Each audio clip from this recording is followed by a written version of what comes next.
Love from love, hope from hope, peace from peace. Yay! Many says, be as a little child again. Let your love flow. That's what born again is all about. Jesus said so. Yay! So it's story time again, and this is called The Dove's Passion, short but sweet.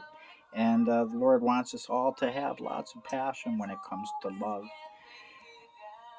From the deepest depths of believers' happiest hearts comes unwavering faith in the Lord's utter goodness, and such unshakable trust brings forth a great tide of His love, which serves everyone as our priceless treasure. In spite of our core beliefs, such blessed souls will see the mightiest waves of the Lord's overflowing adoration continually coming at them, over them, poured out all across the circle of earth. And that's what's written in the book, prophesied in the book of Joel for these latter days.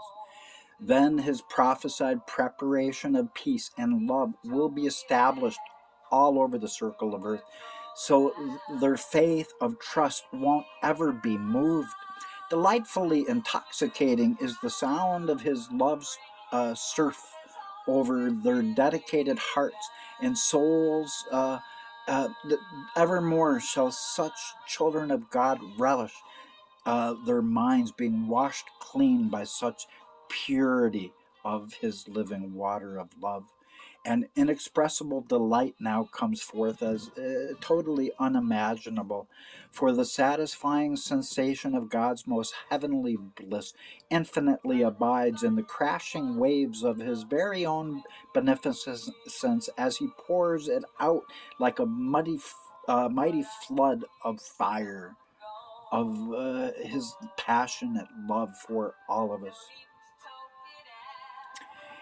Intense, therefore, is the divine witness that Adonai, Isa, Yeshua, Jesus, Allah, I don't give a what you call him. It doesn't matter. He is love. Those who love are born of God and know God because God is love. 1 John 4:7 was always literal for all people to keep their love light on and don't commit blasphemy of the Holy Spirit to bring judgment upon themselves. Such feelings as all of the above encompass and permeates all that followers of truth are, as his most dedicated devotion unto love blazes away and within us and heightens within our souls. Fiery emotions can then swiftly overflow. Therefore, great joy arises within all of those blessed by those warmest rivers of Jehovah's most fiery love. Great is the Lord's rock of security, which rapidly becomes fluid as tears of gratefulness fill up in our eyes. Nor are the wise ever deeply bewildered, says love, for they comprehend, people of truth, that he loves them not for who they are, but for whom they shall be by his overflowing grace. But the Lord's most fervent love for all of us shall never know any bounds, for at his slightest whispering command, his love crashes through all of our barriers, so that we can become overwhelmed with such sweetness and charmed by such purity as we're enabled to deeply cherish all of his 9 gifts unto us. So the wise are guided by his Spirit. Then such souls are allowed to behold the utter truth, the gospel truth, that the Lord so deeply desires to fulfill the ambitions of God, while bringing forth every believer's hopes, all manifested. For our dove of the ages works overtime, while helping believers to see their dreams coming true. Howbeit he places a crown of roses upon the bowed heads of all those who are sanctified by the atonement that he himself long ago provided.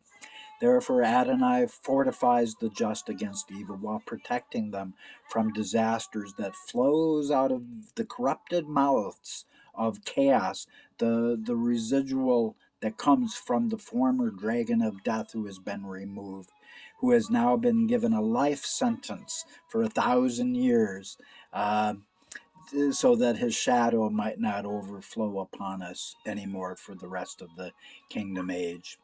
So the Lord now inspires his own people with his joy, and and that puts a smile on my face, people.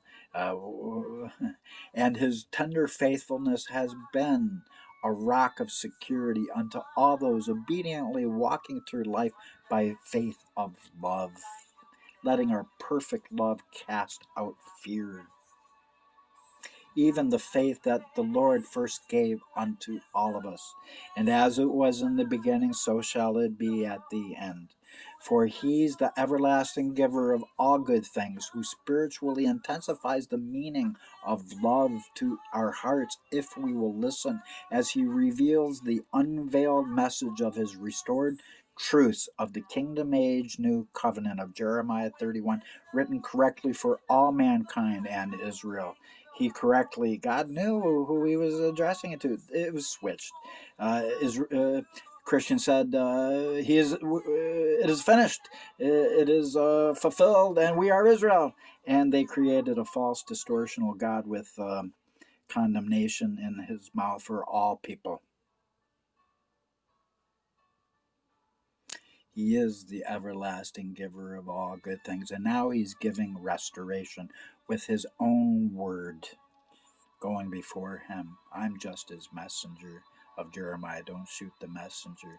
But he does spiritually intensify to bring beautiful lessons, and while deepening our inner delights of all those that will start embracing everything that is good, and to put away our dark age religious uh, false understandings, because the truth is in, the jury is finished, and I am the bringer of evidence in the trial of all flesh of Revelation 3. And the evidence all points, if you understand prophecy, to one thing: the total equality of absolutely every single person who has ever been born, who has managed to keep their love light on to endure until the end. And that is the end of religion.